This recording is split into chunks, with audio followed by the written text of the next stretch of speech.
বন্ধুরা, রাত 1:30, কে কে জেগে আছো? আমি সব কাজ ছেড়েই শুতে এলাম। হাজব্যান্ড ঘুমোচ্ছে, মেয়েও ঘুমোচ্ছে। শোয়ার আগে তোমাদের সঙ্গে আবার কথা বলছি। বন্ধুরা, তোমরা বলো তো আমাকে, সব থেকে গতি কার?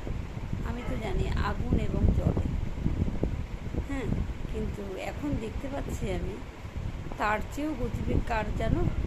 প্রতিবেশীর মুখের কথা।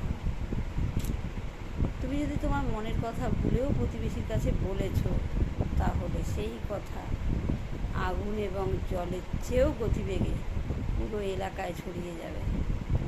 তাই সাবধান, আর যাই করো, মনের কথা প্রতিবেশীর কাছে বলো না। 20 দিন, 10 দিন, অনেক দিন মেশো, যদি মনে করো বিশ্বাসযোগ্য তবেই বলো, না হলে কিন্তু অপাত্রে তোমার মনের কথা দান করলে সেটাতে কী গতিবেগে ছড়াবে সে আর বলার নেই। টাটা।